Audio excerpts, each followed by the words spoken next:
Hello दोस्तों, मेरे channel फिल्मी स्टोरीज में आपका स्वागत है। कहते हैं घमंड कभी नहीं करना चाहिए, वरना जब वो टूटता है तो बहुत बुरा लगता है।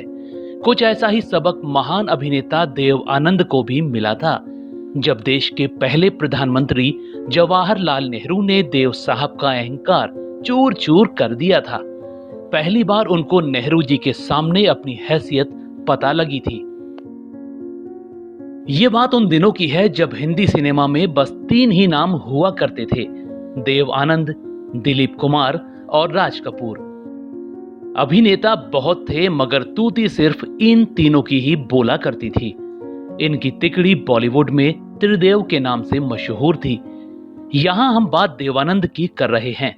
देश विदेश में लाखों चाहने वाले और एक के बाद एक रिकॉर्ड तोड़ती फिल्मों ने देवानंद के सिर पर भी सफलता का नशा चढ़ा दिया था, मगर उनका ये गुरूर नेहरू जी ने तोड़ा था।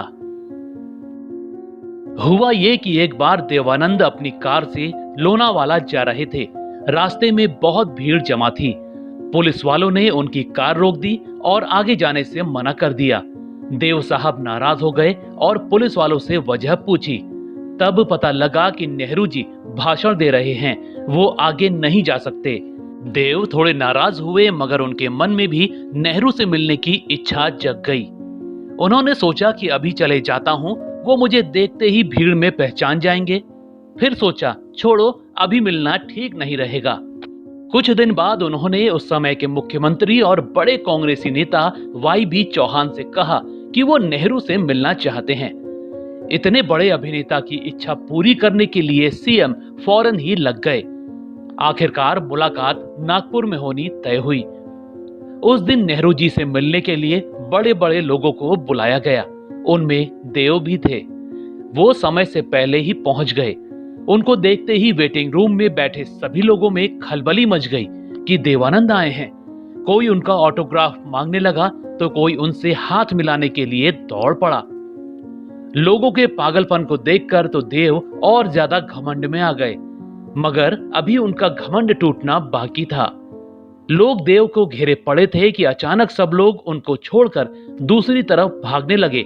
देव को वहां कोई पूछने वाला भी नहीं रह गया, क्योंकि तब वेटिंग रूम के बगल वाले हॉल में नेहरू जी पहुंच गए थे।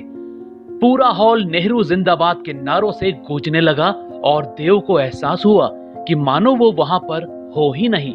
देव साहब अपने साथ एक लाल गुलाब का ताजा फूल भी लाए थे, क्योंकि उन्होंने सुना था कि नेहरू को लाल गुलाब बहुत पसंद था। वो फौरन ही उठे और हॉल के दरवाजे पर गुलाब लेकर खड़े हो गए।